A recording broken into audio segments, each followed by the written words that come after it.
Yes, thank you, Mort. And again, Happy New Year to all of you. Yes, Mort, I'll tell you the kind of people that you want to follow, and you want to be your leader are those that are hopeful and inspirational kinds of leaders, right? But what we're learning in the science of hope that there is actually hope is a strategy. And we've been working at Battelle for Kids for many years in partnership with the Gallup organization and really studying and understanding the science of hope and its relation to leadership and education and the effect that positive human beings in our schools and our classrooms can really make a difference in the lives of students, and the correlation between hope and success for kids. There's a very, very strong correlation.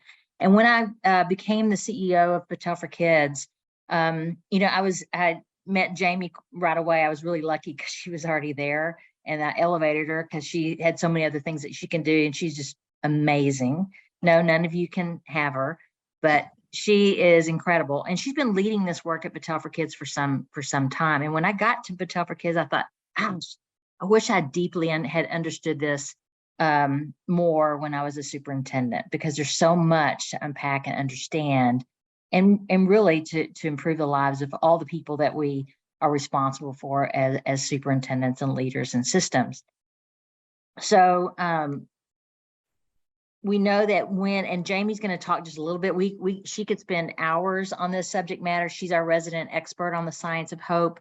But we know that she's not going to be able just to touch on a few things, but primarily the way we think about the constructs that are linked to hope is hope, belonging, social and emotional engagement, and then engagement around learning, 21st century kind of deeper learning. That's kind of the way we like to think about those things.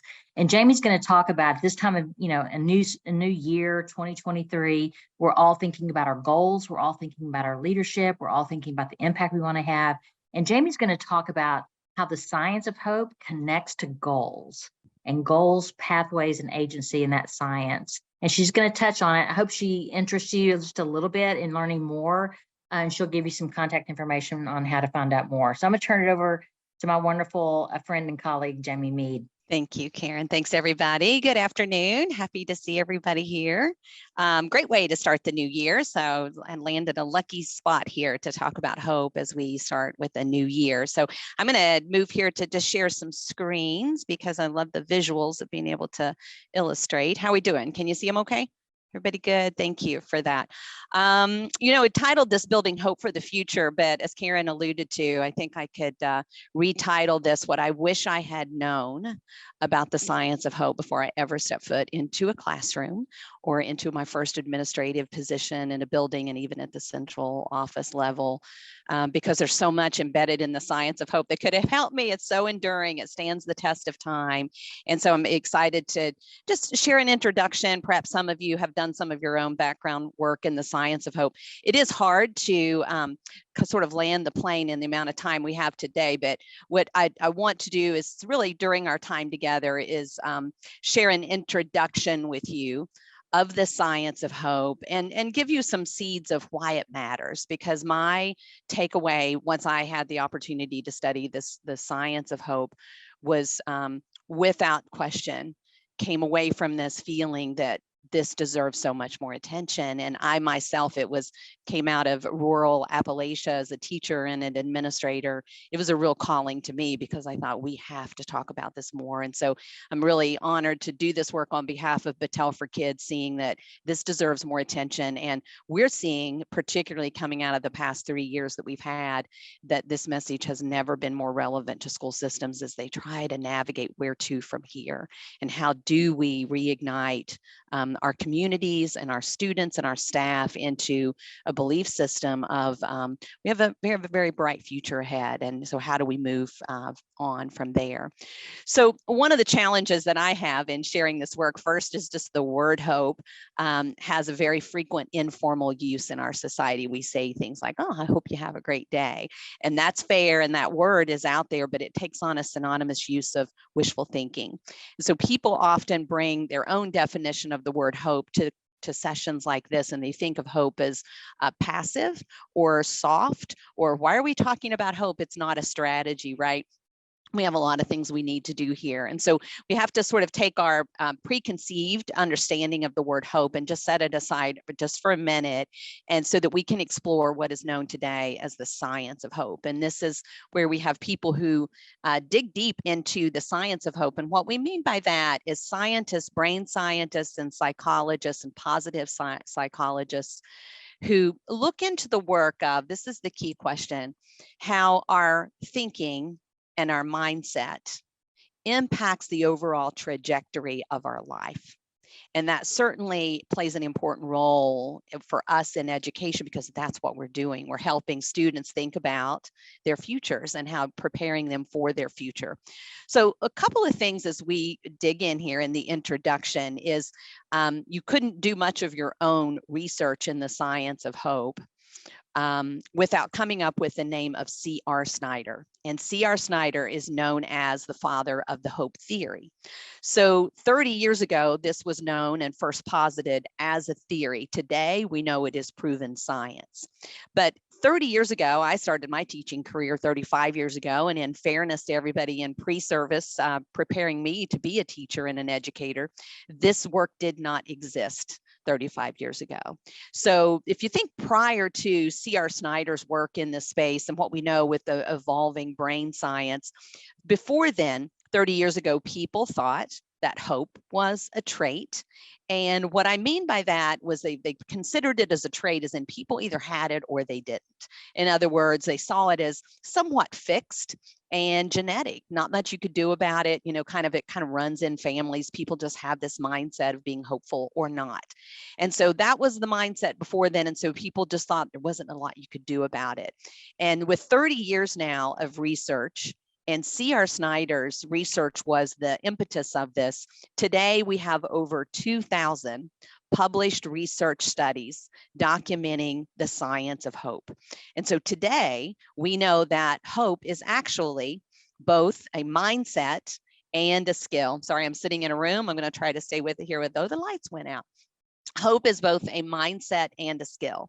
Now, when we hear mindset and a skill, that should pique all of our interest as educators, because now I'm with you. Because if we see it as a mindset and a skill, we know that it is malleable. We know we can learn it and we can grow it in others. So that's the angle we're going to take with the science of hope. C.R. Snyder posited that hope is much more than wishful thinking. In fact, he said it is a multifaceted construct that includes, as Karen mentioned before, first, a person who is hopeful has goals. And what we mean by goals is this is a person who is thinking about the future and they have aspirational goals toward that future. But if we stopped right there, hope wouldn't be much different than wishful thinking. And so these other two ingredients are really important for this multifaceted construct. To be hopeful in our lives, we also need a mental pathway where we see a way forward toward the goal. And I love how you teed us up here more, because that's what visionary leaders do. They don't just set the vision out there. That's part of the goal, is having a vision is essential, but they also illuminate the pathway forward. They illuminate that pathway. Here's a vision and here's a way forward. So in the leadership work, this is key work for us, particularly in this moment in time.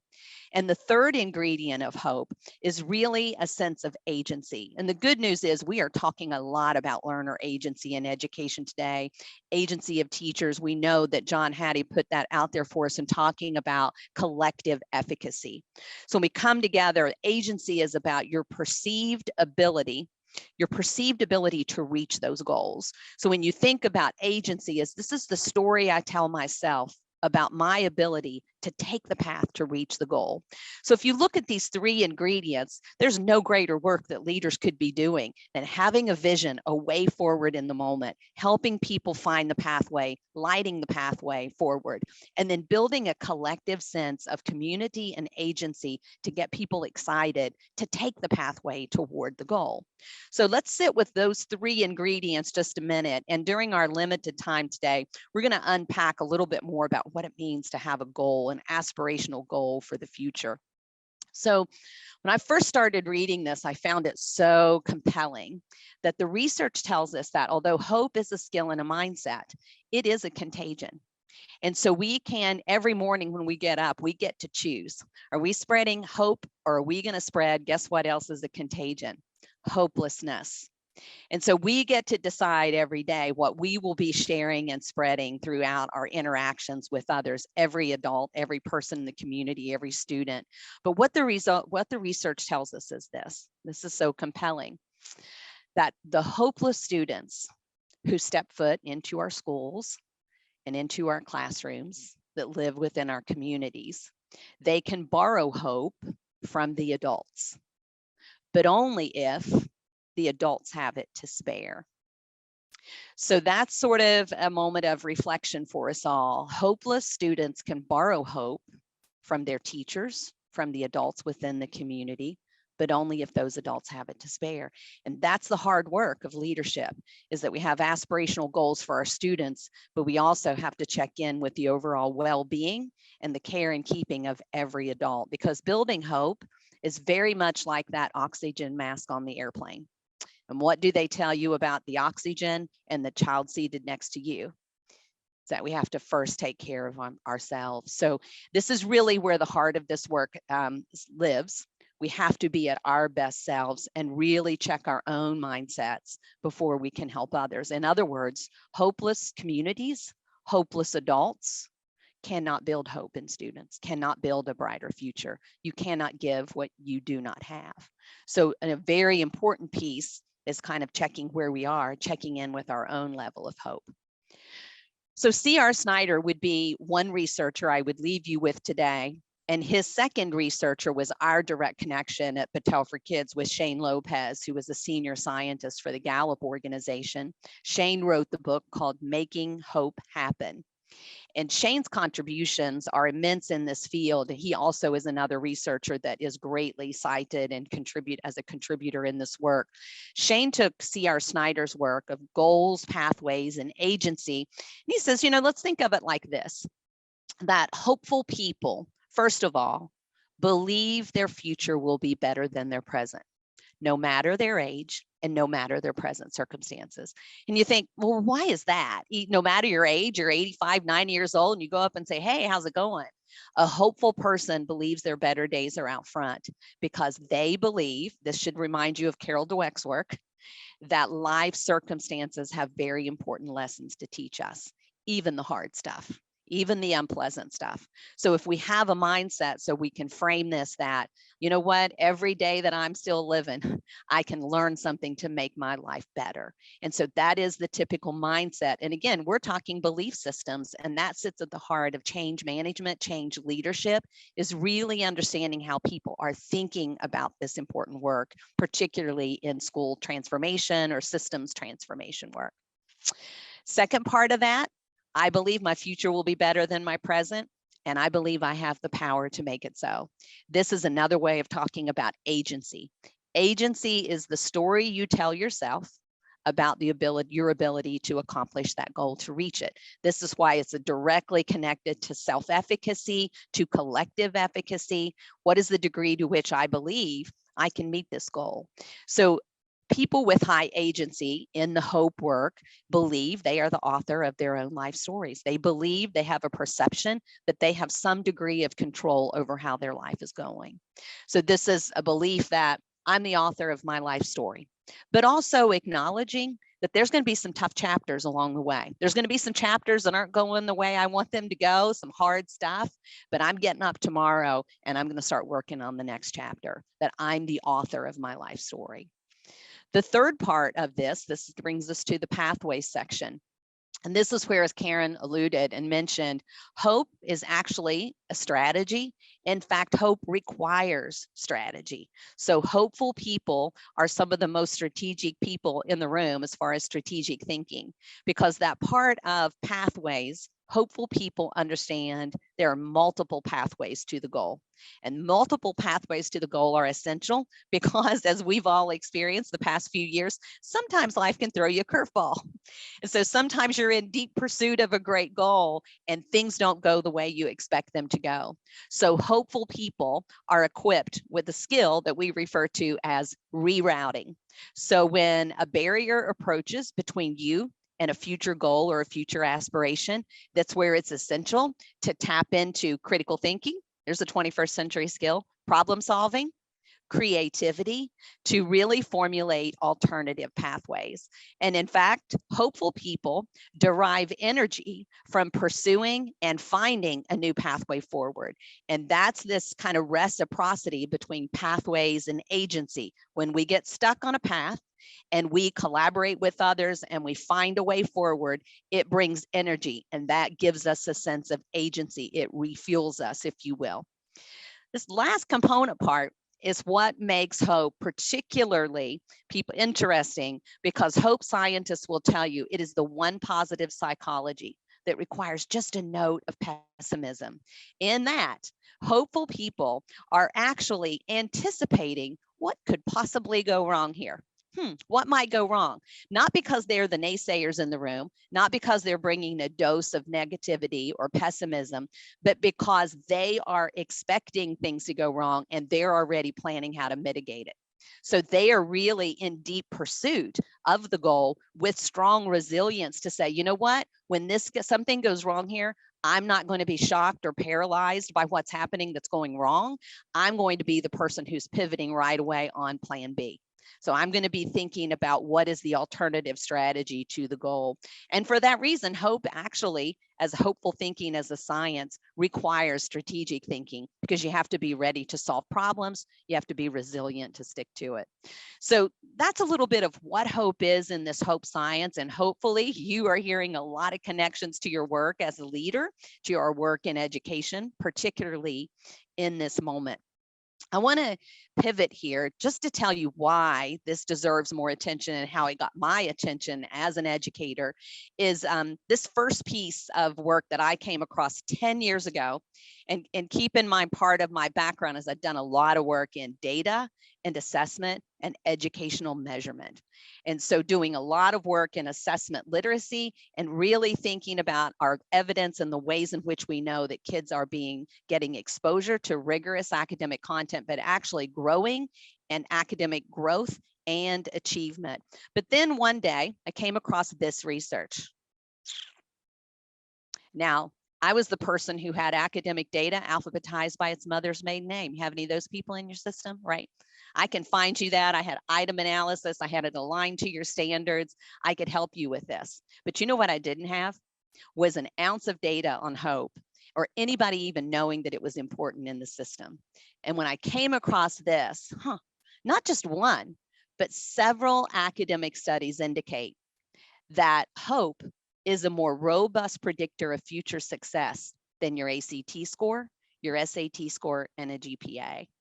And this is at the heart of our work, that our test scores can reveal some very important insights into a student's readiness for the future, but it is woefully insufficient alone. That this research indicates that whether or not, for example, a college freshman will go back to campus second semester has more to do with their hope score, their resilience, their ability to face challenges. This is exactly what we're talking about in 21st century deeper learning today, your readiness for the real world and how you respond to that. And hope can be a very powerful strategy that equips students with an armor to succeed in their future success. So 3 important pieces of research if you want to learn more. I mentioned Shane Lopez's book, Making Hope Happen. C.R. Snyder's work. C.R. Snyder is a psychologist, and so his work is very, not a lot of pictures in this book. This is hard data and stats in that book, but if you're looking for narratives and storytelling, Shane Lopez's book, Making Hope Happen, and a book that was just published over the pandemic, a book known as Hope Rising. That book particularly resonates with educators, all of us today who are working with students in trauma. And so there's some powerful research in that. But who among us isn't working on these things you see on the screen? So when we think about how students think about the future,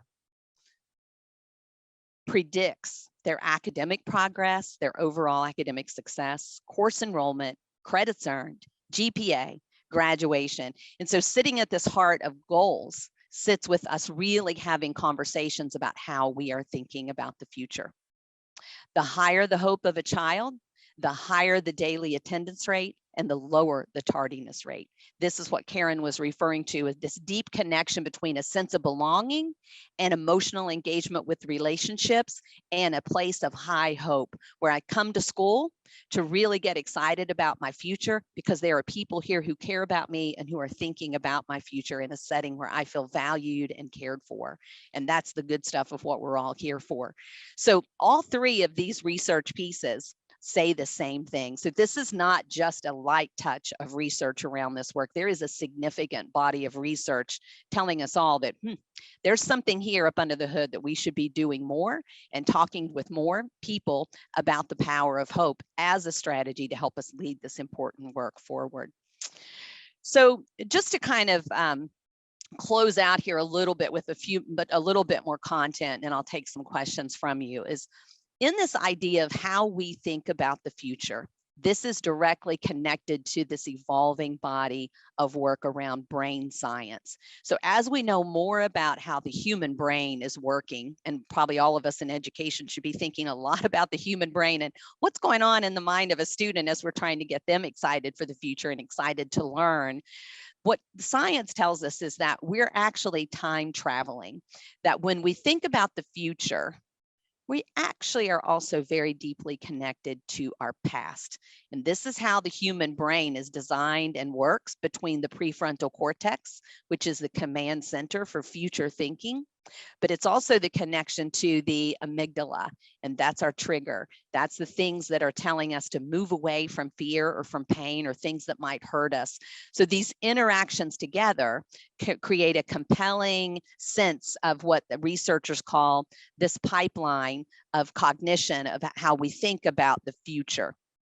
So one piece of research that we know coming out of this is that how we think about the future has a direct impact on how we live in the present.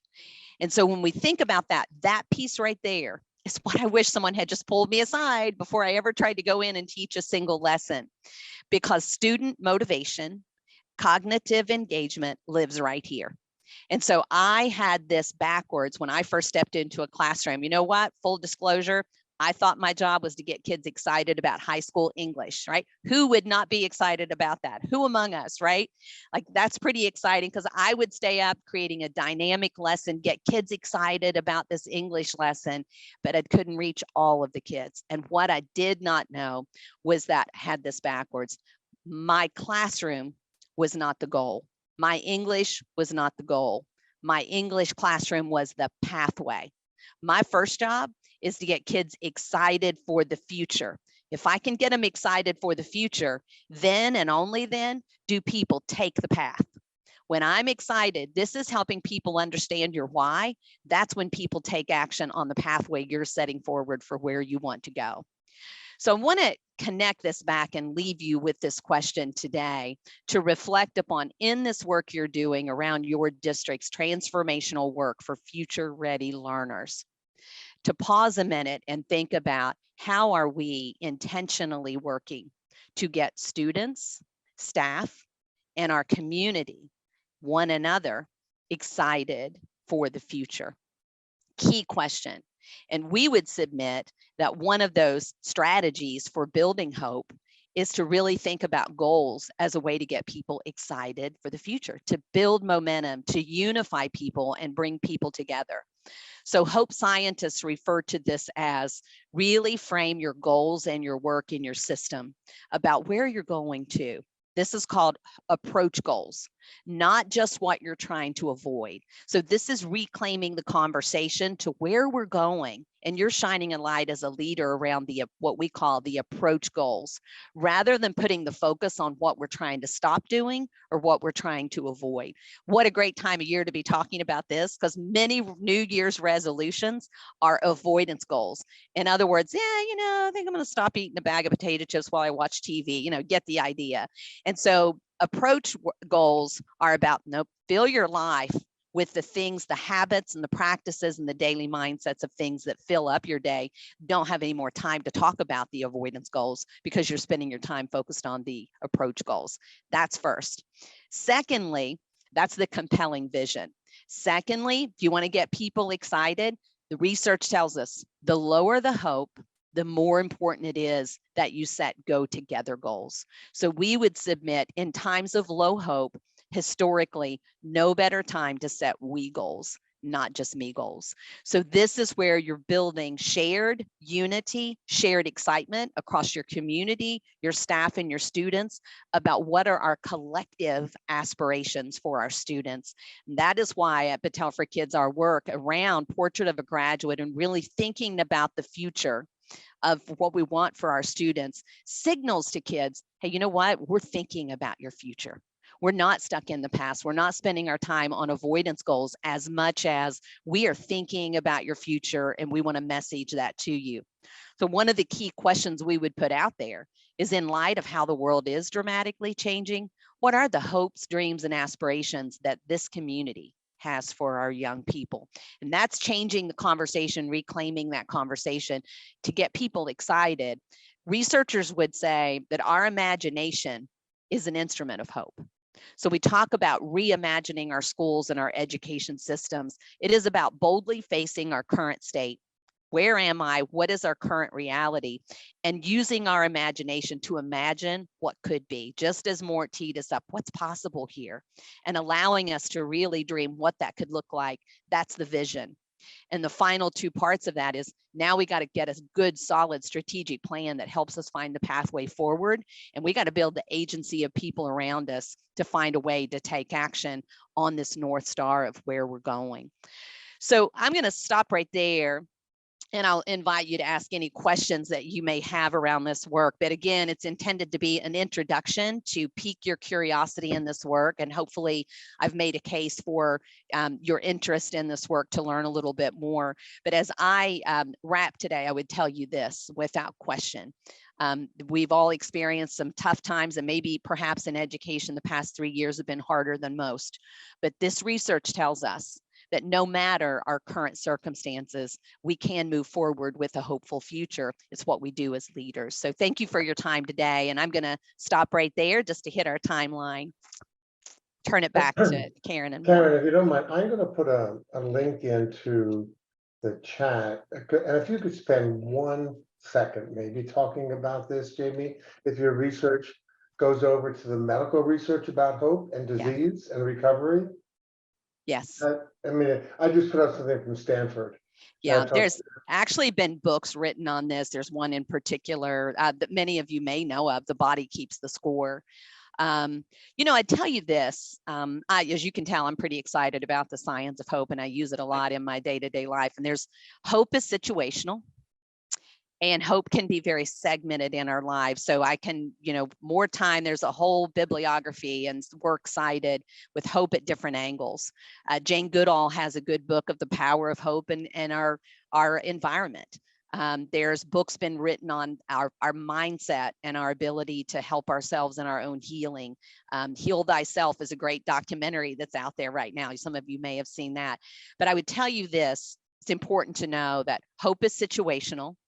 Agency in this hope work is like the fuel in the tank. And so hope is situational because when we burn ourselves down, we can get really tired in pursuit of our goals, right? We can get tired, and that drains the engine, the tank, gas in the engine. So in this idea of hope is situational, it can ebb and flow. You can have some hard days, folks, where you're not feeling all that hopeful. But more just to validate what you're saying there, yes, there's significant research and connections of mindset, but hope is not always the cure for everything, right? It can be what we would call protective armor for life's hard times. It's not going to protect us from hard times, but it can be an armor, a shield, so to speak. One piece of research that I came across that was pretty stunning to me in the Hope Rising book is that hope is found to be the single best resource for helping trauma survivors.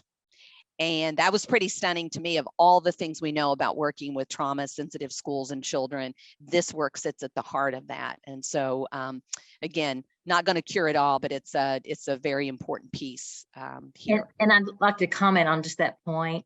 Jamie, Jamie does a lot on this work, and we have, I mean, it's days and days of conversation and research around these very constructs that sit under hope.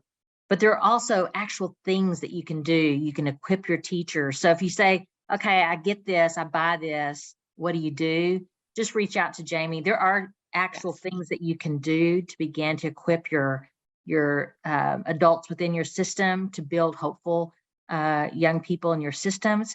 But I want Jamie to comment. She's out there all the time talking, and in fact, she's been in Brian's district and other districts working with staff and teachers. Can you just comment just a moment on what you're observing and seeing with our own, talk about trauma? Yeah. Our own staffs, our own teachers have been dealing with a lot of traumatic situations. I want you to kind of share what you're seeing. Yeah. And so I think one is when you can spend some time on this and help educators unpack goals, agency, and pathway. And one of the things that tells us that hope isn't an emotion, but when we lose hope, we feel emotions.